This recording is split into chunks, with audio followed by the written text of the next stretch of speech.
Agora a gente fala do Brasil, gente, porque o ministro das Relações Exteriores, o Mauro Vieira, lidera hoje no Conselho de Segurança da ONU o esforço final do Brasil para aprovar uma resolução sobre o conflito entre Israel e o Hamas. Pedro Nogueira vem conversar com a gente, ao vivo direto de Brasília, e traz as últimas informações para trazer os últimos detalhes, inclusive da expectativa desse movimento por parte do Brasil. O Brasil que está se despedindo da liderança, da presidência do Conselho da ONU. Conta pra gente, Pedro, muito bem-vindo, bom dia para você.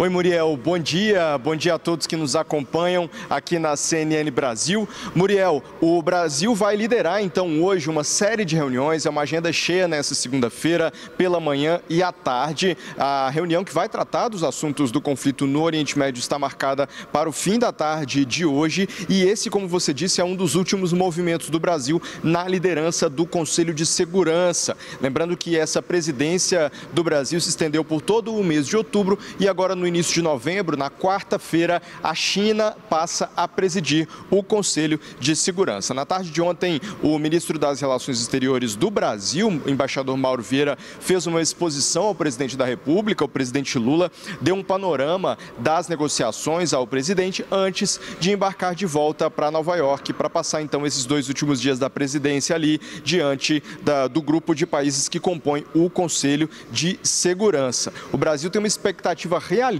sobre essas negociações, que andam bastante difíceis, mas considerou que valia a pena fazer uma última intervenção, uma última investida nessas negociações. A CNN apurou que alguns pedidos feitos diretamente a Mauro Vieira tiveram uma influência para que o Brasil voltasse a tentar, então, negociar uma resolução, especialmente uma abordagem da presidência do Comitê Internacional da Cruz Vermelha, também das delegações da Alemanha, Jordânia e da própria Palestina. Lembrando esse histórico, então, 4 textos já passaram, 4 tentativas de resolução já foram discutidas no Conselho de Segurança desde o dia 7 de outubro, que é quando começou essa fase do conflito entre Israel e o Hamas. 2 dessas propostas foram introduzidas pela Rússia, as 2 foram vetadas pelos Estados Unidos.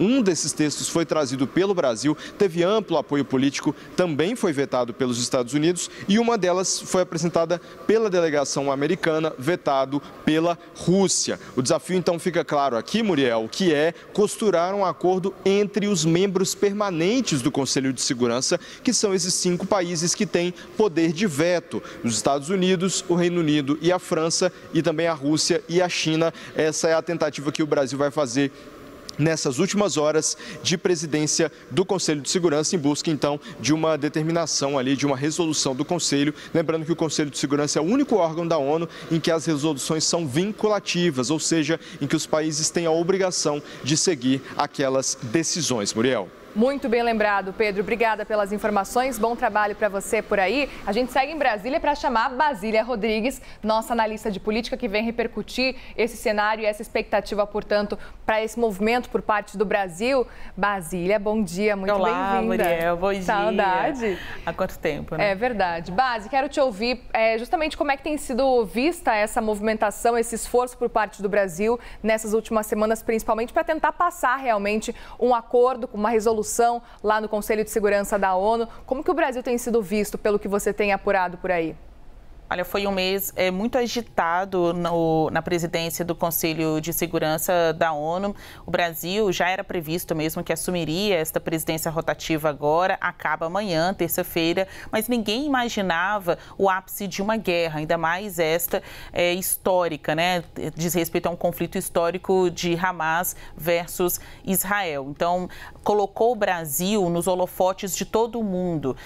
Situações como esta fazem com que potências, né, testem aí a sua capacidade de articulação pela pacificação mundial.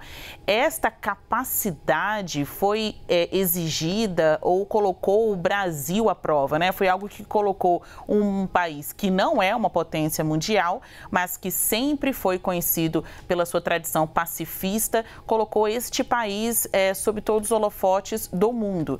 E o Brasil conseguiu, nestas votações de resoluções, apresentar aquele texto que reuniu o maior número de apoiadores. 12 países votaram favoravelmente, sendo que a resolução brasileira não passou, porque os Estados Unidos vetaram, sentindo falta aí de menção ao direito de autodefesa de Israel. Mas foi o mais perto, né? Tirou tinta da trave para que o Conselho de Segurança marcasse este gol. Bom, não passou nenhuma resolução até agora, o que coloca uma avaliação negativa sobre o conjunto de países, sobre a funcionalidade do Conselho de Segurança da ONU em si, mas não sobre o papel do Brasil. Ontem à noite, o ministro de Relações Exteriores, Mauro Vieira, foi para os Estados Unidos, foi para Nova York, de onde participará presencialmente hoje desta reunião. Vai ser a última reunião, ao que tudo indica, do Conselho de Segurança da ONU, presidida pelo Brasil. Terça-feira, amanhã, termina o mandato brasileiro. Não dá mais para falar em aprovação, é o que dizem. Muito difícil a tarefa do Brasil em conseguir aprovar algum tipo de resolução sendo presidente deste grupo. Mas faz aí uma última tentativa, um último esforço. Depois, desiste da tentativa de paz? Não. De acordo com a diplomacia brasileira, o Brasil segue como membro do Conselho de Segurança da ONU até o fim deste ano. O mandato vai até o fim deste ano, como membro, não como presidente do grupo.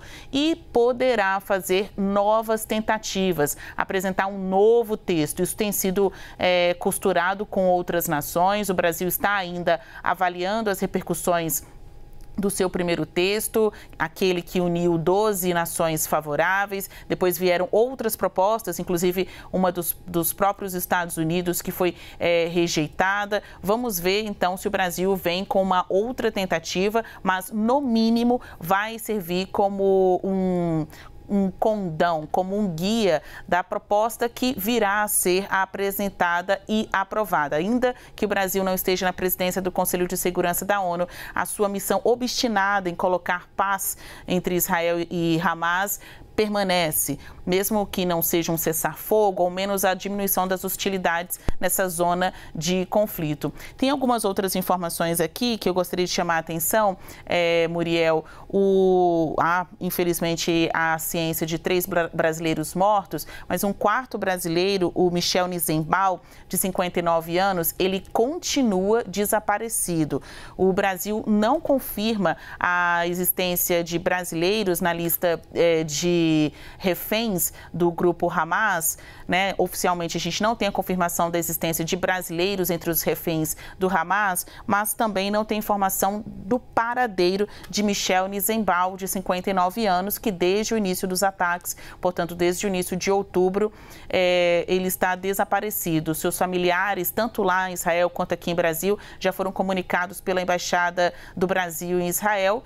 Muito se espera que ele esteja vivo. E aí, informalmente, entre diplomatas brasileiros, eles acreditam que, se ele estiver vivo, ele possa estar entre os sequestrados do grupo Hamas, mas isso não tem confirmação oficial.